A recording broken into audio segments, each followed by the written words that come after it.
بسم اللہ الرحمن الرحیم۔ السلام علیکم۔ غامدی صاحب کے ساتھ ہفتہ وار سوال و جواب کی براہ راست نشست کو لے کے ایک دفعہ پھر ڈیلس امریکہ غامدی سینٹر سے حاضر خدمت آغاز کرتے ہیں۔ ہم سب بہت شکریہ آپ کے وقت کا۔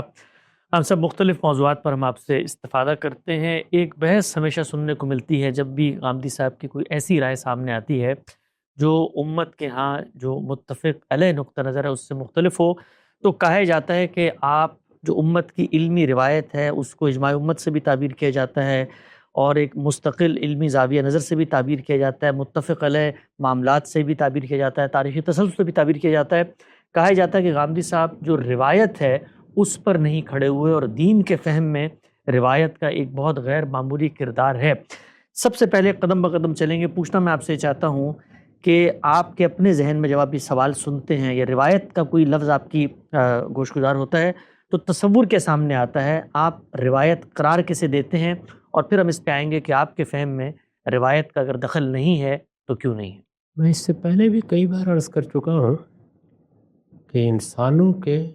مختلف مزاج ہیں۔ وہ اپنی افتاد طبع کے لحاظ سے بعض چیزوں کو ایک خاص طریقے پر لینے کے لیے مجبور ہوتے ہیں۔ بہت بڑی تعداد انسانوں کی آپ کو ایسی ملے گی جو کسی خاص شخصیت سے وابستہ ہو کر چیزوں کو دیکھتی، سمجھتی اور قبول کرتی۔ ایک ہمارے ہاں بھی انسانوں کے اس پہلو کو ملحوظ رکھا گیا ہے۔ چنانچہ ہم جانتے ہیں کہ یہ اجماع اور اس طرح کی تعبیرات کے ساتھ ایک دوسرا لفظ تقلید ہے۔ کسی ایک امام کا انتخاب کر لیجئے، کسی ایک شخصیت کا انتخاب کر لیجئے، عام لوگوں کو اس کی تلقین کی جاتی ہے کہ ان کے لیے صحیح طریقہ یہی ہے۔ اس میں سے اگر لفظ تقلید نکال لیں تو بظاہر یہ بڑی معقول بات ہے۔ عام آدمی کسی چیز کا ماہر نہیں ہوتا۔ یہ ممکن ہے کہ وہ کوئی فن جانتا ہو، کوئی ہنر جانتا ہو، یہ بھی ممکن ہے کہ وہ دنیا کے کسی علم میں مہارت رکھتا ہو، لیکن یہ ضروری نہیں کہ جب وہ مسلمان ہو جائے تو وہ دین کا بھی جید عالم بن جائے۔ ایک بات چنانچہ خود ہمارے پروردگار نے قرآن مجید میں یہ بتایا کہ تمام مسلمانوں سے دین کا عالم بننے کی توقع بھی نہیں ہے، اور اللہ تعالیٰ نے ان کو مکلف بھی نہیں ٹھہرایا۔ اس میں دیکھیے الفاظ ہی یہ ہے کہ ما کان المؤمنون لینفروا کافہ، سارے مسلمان دین کا عالم بننے کے لیے تو مدینے نہیں آ جائیں گے۔ فلولا نفر من کل فرقۃ منہم طائفہ، چند لوگ ہیں وہ اس شعبے کا بھی انتخاب کر لیں۔ اگر آپ دیکھیں تو باقی معاملات میں بھی ایسے ہی ہوتا ہے، یعنی سب کے سب لوگ ڈاکٹر نہیں بن جاتے، سب انجینئر نہیں بن جاتے، سب سائنسدان نہیں بن جاتے، سب کاروبار کرنے کے لیے نہیں نکل کھڑے ہوتے۔ اللہ کی دنیا میں صلاحیتوں کا تفاوت ہے، اذواق کا تفاوت ہے، رجحانات کا تفاوت ہے، اس کے لحاظ سے لوگ اپنے اپنے شعبوں کا انتخاب کرتے ہیں۔ تو جو لوگ دین کے علم میں مہارت پیدا کر کے اس کے بڑے عالم بن جاتے ہیں، ان سے لوگ دین سیکھے۔ ظاہر بڑی معقول بات یہ لگتی ہے۔ صحابہ کرام کے زمانے میں بھی خود ان کی جماعت میں بعض لوگ دین کے علم میں بہت ممتاز ہو گئے تھے، جیسے سیدنا عبداللہ بن عباس ہے، سیدنا عبداللہ بن عمر ہے، جیسے کہ سیدنا عبداللہ بن مسعود ہے، یا اور بعض صحابہ۔ وہ دین کے علماء ایسے ہی تابعین میں یہ معلوم ہے کہ فقہائے سبع بعض لوگ بیان کیے جاتے تھے کہ وہ بڑے فقیہ ہیں۔ تو ایک آدمی بڑا فقیہ ہے، بڑا عالم ہے، وہ فلاں فن کو یا فلاں علم کو مہارت کے ساتھ سمجھتا ہے، تو ظاہر ہے کہ ہم اس سے استفادہ کرتے ہیں۔ اس میں یہ بھی بڑی فطری چیز ہے کہ لوگ اپنے ذوق اور رجحان کے لحاظ سے کسی ایک شخص کا انتخاب کر لیتے ہیں۔ اس کا پابند ہو جانا یہ تو اپنے آپ کو خطرے میں ڈالنا ہے، لیکن یہ کہ آپ کسی عالم سے وابستہ ہیں، کسی بڑی شخصیت سے آپ کا ایک تعلق خاطر ہے، آپ کو دین کے معاملے میں کوئی مشکل پیش آتی ہے آپ پوچھ لیتے ہیں، جب تک آپ کا اطمینان ہے بہت اچھی بات ہے، اس پہ کسی کو بھی اعتراض نہیں۔ زیادہ بڑی تعداد لوگوں کی اسی طرح زندگی بسر کرتی ہے۔ اس کے بعد ایک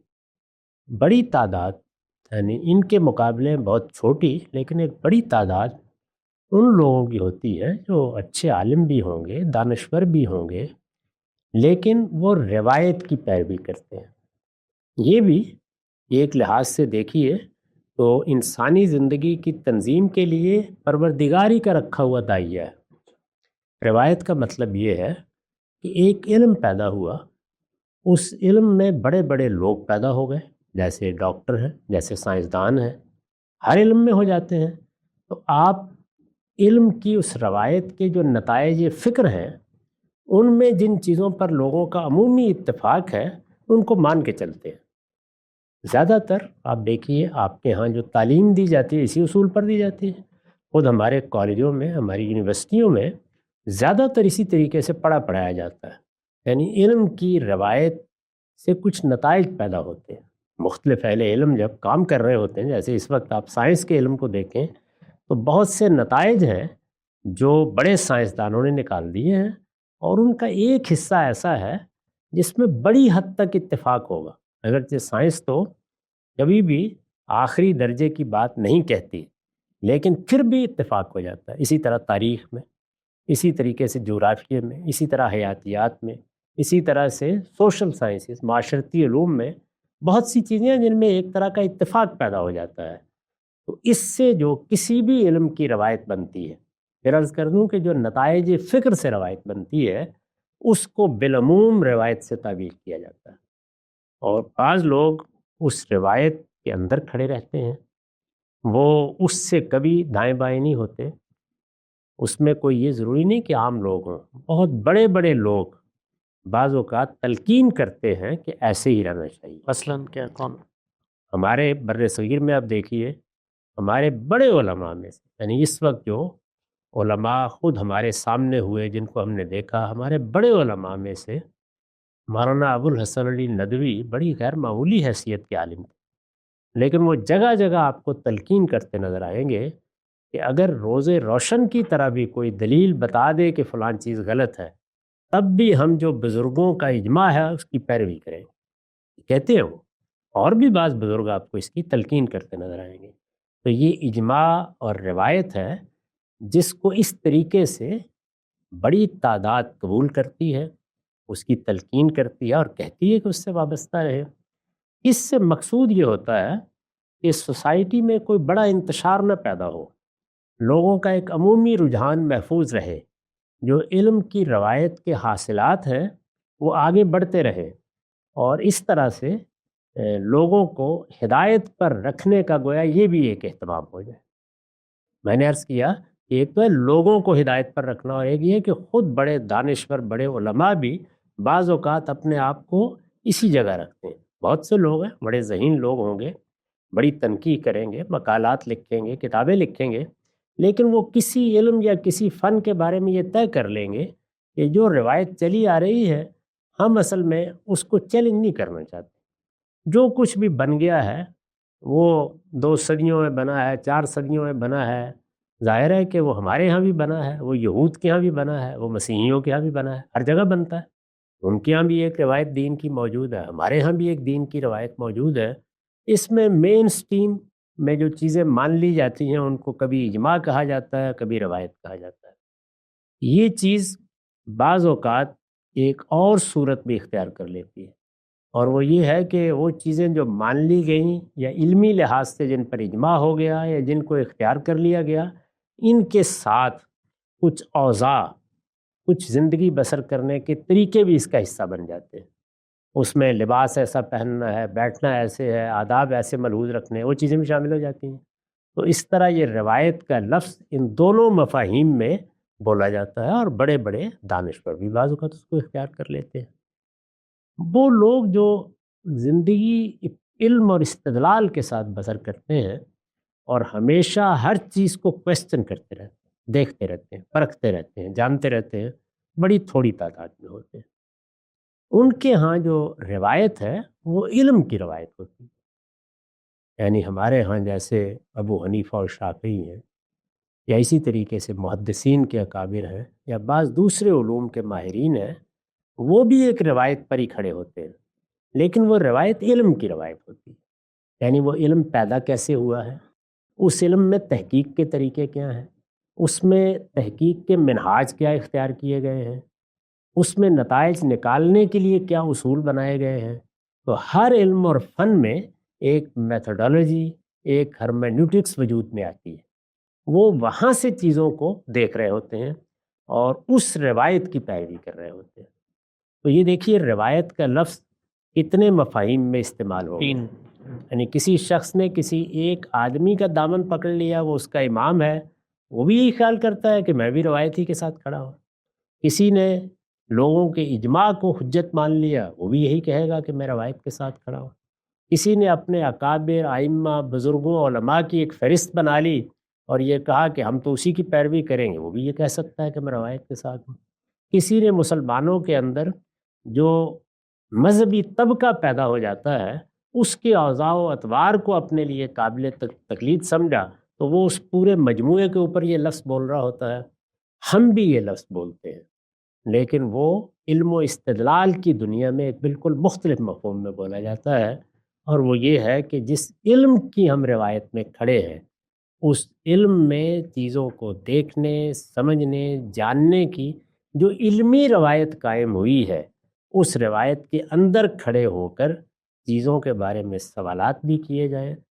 ان کو پرکھا بھی جائے، ان کو جانچ پرکھ سے گزارا بھی جائے، اور اگر کسی جگہ تردد ہے تو نئی تحقیق بھی کی جائے اور مجتہدانہ بصیرت کے ساتھ چیزوں کو سمجھ کر ان کے نتائج کو ہمہ وقت زیر بحث رکھا جائے۔ یہ بھی ایک روایت ہے۔ یہ اصل میں تنقید کی روایت ہے، تنقیح کی روایت ہے، علم کے مسلمات پر کھڑے ہو کر کام کرتے چلے جانے کی روایت ہے۔ تو روایت کا لفظ اس مفہوم میں اگر استعمال کریں گے آپ، تو پھر ہم بھی اسی روایت میں کھڑے ہیں۔ ایک نقطہ بالکل واضح ہو گیا، یعنی ایک ہی لفظ ہے، اس کے مختلف معنی، مفہوم، مدعا ہے۔ اچھا، یہ جس مفہوم میں غالب صاحب آپ لوگ مثال کے طور پہ اپنے آپ کو کہہ سکتے ہیں کہ جی ہم بھی روایت پر کھڑے ہیں، روایت سے باہر نہیں ہیں، جیسے ہماری جدید یونیورسٹیوں کے اندر کسی موضوع پہ تحقیق ہوتی ہے تو ایک لٹریچر ریویو اس میں لکھا جاتا ہے اور یہ بتایا جاتا ہے کہ آج پہلی دفعہ ہم نہیں اٹھے ہیں، بلکہ اس موضوع پر یہ حاصلات پہلے لوگ کہہ چکے ہیں، اس پر ہمیں یہ قبولیت ہے، اس پر ہمیں یہ تنقید ہے۔ کچھ ان میں ٹولز غامدی صاحب ہر علم و فن میں مسلمات کی حیثیت رکھ لیتے ہیں۔ مثال کے طور پہ اب اگر آپ نے حدیث پر غور کرنا ہے تو یہ تو ہو نہیں سکتا کہ حدیث کے بارے میں جو ڈیٹا ہے، جو مٹیریل ہے، وہ آج آپ دریافت کریں، وہ تو اسی اکیڈمک تسلسل کے اندر آپ تک پہنچا ہے کسی راوی کے بارے میں کہ بھئی وہ صحیح تھا یا نہیں تھا یا متهم بالقسط تھا۔ تو یہ جو تیسری بات ہے، اس کو اپنائے بغیر کیا کوئی شخص کسی موضوع پر علمی گفتگو کر سکتا ہے؟ اس لیے کہ یہ تو مسلمات ہیں، اس کو اگر اس روایتی تسلسل سے معلومات نہیں ملیں گی، ان ٹولز کا وہ انکار کر دے گا، تو پھر تو تحقیق ہی نہیں کر سکتا۔ یہ تو ایسے ہی ہے نا کہ آپ سائنس کے میدان میں اتریں اور یہ کہیں کہ مجھے کوئی پرواہ نہیں ہے کہ اس سے پہلے ارسطو نے کیا کہا تھا، گلیلیم نے کیا کہا تھا، نیوٹن نے کیا کہا تھا، آئنسٹائن نے اس میں کیا اضافے کیے تھے، اس کے بعد کے سائنسدان کہاں پہنچے ہیں، میں تو پہیہ نئے سرے سے یاد کر رہا ہوں۔ اندازہ کر سکتے ہیں کہ وہ اگر بڑے سے بڑا آدمی بھی ہوگا ذہنی لحاظ سے، تو وہ صدیوں پیچھے چلا جائے گا، کیونکہ علم کیسے آگے بڑھتا ہے، علم کی جو روایت قائم ہوتی ہے اس میں لوگ تنقیح کا عمل شروع کرتے ہیں اور ہر چیز سے جو نتائج نکالتے ہیں اس کا استدلال واضح کرتے ہیں۔ یہ جو اس سے پہلے ہم نے روایت کا لفظ استعمال کیا، وہاں استدلال موضوع نہیں ہوتا، نہیں ہے، یہ نتائج وہاں موضوع۔ نتیجہ موضوع ہوتا ہے، لیکن یہاں استدلال موضوع ہوتا ہے۔ بنیادی فرق یہی ہے، استدلال کیسے کیا گیا ہے، اس سے پہلے جو نتائج نکالے گئے ہیں وہ کیسے نکالے گئے ہیں۔ تو جب آپ اس دنیا میں داخل ہوتے ہیں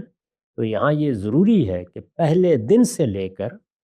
آپ کے زمانے تک اس علم میں جو کچھ کہا گیا ہے، جو کچھ لکھا گیا ہے، جو کچھ سامنے آیا ہے، اس کی امہات پر آپ کی نظر ہو۔ اسی لیے ہمارے ہاں بڑی تلقین کی جاتی ہے کہ جس فن میں بھی آپ کوئی کام کرنا چاہتے ہیں، اس کی امہات کتب آپ نے پڑھی ہو، ان کو سمجھا ہو اور علمی طریقے سے ان کا جائزہ لیا ہو۔ یہ کس لیے ہوتا ہے؟ اسی لیے ہوتا ہے کہ اگر مثال کے طور پر لغت پر بات کرنی ہے، یا مثال کے طور پر آپ کو فقہ پر بات کرنی ہے، یا حدیث پر بات کرنی ہے، تو آپ پہلے دن نہیں پیدا ہوئے۔ آپ یہ دیکھیں کہ اب تک وہ علم کہاں پہنچا ہے، اس نے کیا آلات استعمال کیے ہیں، اس نے تنقیح کے کیا طریقے اختیار کیے ہیں، ان طریقوں کا بھی جائزہ لیں۔ مثال کے طور پر میں نے حدیث پر جب کام کیا تو آپ کے علم میں ہے کہ اپنی کتاب کے مقدمے میں یہ لکھا ہے کہ محدثین کے اصولوں کو میں نے برسوں پرکھنے کی کوشش کی کہ کیا ان میں کوئی ترمیم کی ضرورت ہے، کیا ان میں کسی اضافے کی ضرورت ہے، اور پھر میں نے اعتراف کیا ہے کہ نہیں، وہ ہر لحاظ سے صحیح، انہی کو استعمال کر کے ہم آج بھی فیصلہ کریں گے کہ روایت سند کے لحاظ سے کس درجے کی ہے۔ البتہ روایت کا متن کیا ہے، اس میں بات کیا کہی گئی ہے، وہ ایک ایسی چیز ہے کہ جس میں قیامت تک دروازہ کھلا ہے، آپ اس پر کام کر سکتے ہیں۔ وہاں جو کچھ انہوں نے مواد فراہم کر دیا ہے، کیونکہ ہم راویوں کے زمانے سے بہت دور آ پڑے ہیں، تو وہاں ان کے اصولوں کو سامنے رکھ کر اور ان کے پیش کردہ مواد کو سامنے رکھ کر ہی رائے قائم کی جا سکتی ہے، اس کے سوا اور کوئی راستہ نہیں ہے۔ یہی صورتحال ہر علم میں آپ کو اختیار کرنی پڑتی ہے، نحو میں، ادب میں، زبان کے مختلف مباحث میں آپ اسی طریقے سے آگے بڑھتے ہیں۔ قرآن مجیدی کی تفسیر کو دیکھ لیجیے، یہ معلوم ہے کہ ہمارے یہاں تفسیر کی روایت کیسے قائم ہوئی، اس میں ابتدا میں کیا طریقہ تھا، وہ تفاسیر جو درسوں میں یا طالب علموں کے ہاں روایت ہو رہی تھیں، ان کو کس طریقے سے مثال کے طور پر امام طبری نے جمع کر دیا، پھر ان کی تنقیح کا عمل کس طریقے سے ہوتا رہا، اس میں دور حاضر تک آپ کو ایک پوری روایت ملتی ہے، اس کو سامنے رکھنا ناگزیر ہوتا ہے، اس کی تنقیح ہر پہلو سے ہو رہی ہوتی ہے، اس میں جو آلات استعمال کیے گئے ان کی، اس میں جو استدلال ترتیب دیا گیا اس کی بھی، اور اس میں جو نتائج نکالے گئے اس کی بھی۔ تو فرق صرف یہ ہے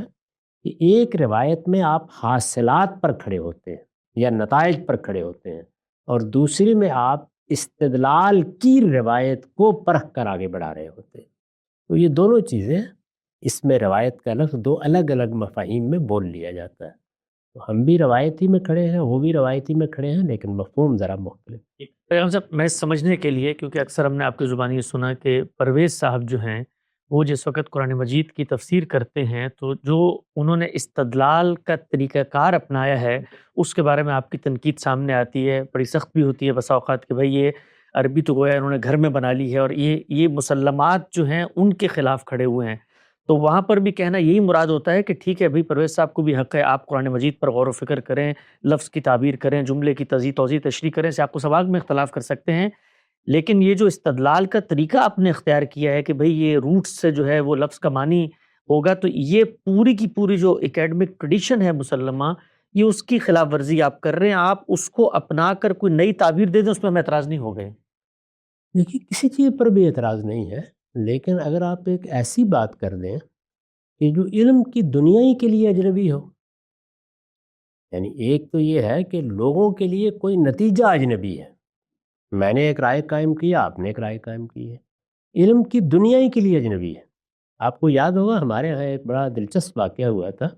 ایک صاحب نے یہ کہا کہ میں پانی سے گاڑی چلاؤں گا، جی ہاں، یاد ہے نا؟ بالکل یاد۔ اب پانی سے گاڑی چلاؤں گا، جب یہ بات کہی گئی تو عام لوگ بڑے متاثر، انہوں نے کہا کہ پانی سے گاڑی چلا کے اگر یہ دکھا دیں گے تو بڑے مسئلے حل ہو جائیں گے۔ آپ کو یاد ہے کہ ہمارے بعض صحافی متاثر ہو گئے، جی ہاں، بعض لوگ ان کے ساتھ گاڑی میں بیٹھ کر آ بھی گئے، لیکن جب اہل علم سے رابطہ کیا گیا تو انہوں نے یہ کہا کہ جو فزکس کے مسلمہ اصول ہیں یہ اس کے خلاف ہے، اور یہ چیز کسی طرح ہو نہیں سکتی۔ یاد ہوگا آپ کو، یعنی یہ واقعہ خود ہمارے بالکل یہاں یاد ہے، قومی نشریاتی رابطہ۔ وہ لوگ کس پہلو سے تنقید کر رہے تھے کہ بھائی پانی کیا چیز ہے، پٹرول کیا چیز ہے، انجن کیسے بنتا ہے، چلتی گاڑی کیسے ہے، اس کے کچھ قاعدے ضابطے ہیں نا جو اس علم میں طے ہو چکے ہیں، تو یہ آدمی ایک ایسی خبر سنا رہا ہے کہ جس میں وہ سب کچھ ہی غارت کرنا پڑے گا، یہ صورتحال ہے۔ تو اسی طرح جب آپ زبان پر بات کرتے ہیں تو زبان کیا ہوتی ہے، زبان میں معنی کیسے پیدا ہوتے ہیں، لفظ کے معنی آگے کس طرح منتقل ہوتے ہیں، ان کو متعین کیسے کیا جاتا ہے، وہ جملے میں آتے ہیں تو وہاں کس طریقے سے ان کی تخیر یا ان کا انتخاب یا ان کی تجرید ہوتی ہے، یہ پوری سائنس ہے۔ آپ اس ساری سائنس کو الگ کر دیں اور کہیں کہ میں پانی سے گاڑی چلا کے دکھاؤں گا، تو اس پر جو تعجب ہونا چاہیے اسی تعجب کا بعض اوقات بعض لوگوں کے یہاں اظہار کرنا پڑ جاتا ہے۔ اس میں دونوں طرح کی چیزیں ہوتی ہیں، یہ بھی ہوا ہمارے ہاں کہ لوگوں نے ایسے ہی کہیں کوئی لغت کی کتاب عربی زبان کی اٹھائی ہوگی، تھوڑی بہت آپ کو عربی زبان سے واقفیت ہو گئی، کچھ ورکنگ نالج جس کو کہتے ہیں وہ ہو گیا، تو ایک بڑا حیران کن انکشاف ہوتا ہے۔ میں نے کئی طالب علموں کو بھی دیکھا کہ وہ اس پر حیرت کا اظہار کرتے ہیں کہ عربی زبان میں تو روٹس ہوتے ہیں، اس میں تو 3 حرف ہوتے ہیں جن کی بنیاد پر لغت دیکھا جاتا ہے، دنیا کی کسی اور زبان میں ایسے نہیں ہوتا۔ تو اس کا مطلب یہ ہے کہ اس روٹ کے یا اس مادے کے ایک معنی ہے۔ یہ ساری بحثیں جو ہے یہ لسانیات میں ہوتی ہیں، اس کو وہ سمجھ نہیں پائے۔ جب سمجھ نہیں پائے تو اس کی بنیاد پر نئے معنی پیدا کرنے شروع کر دی۔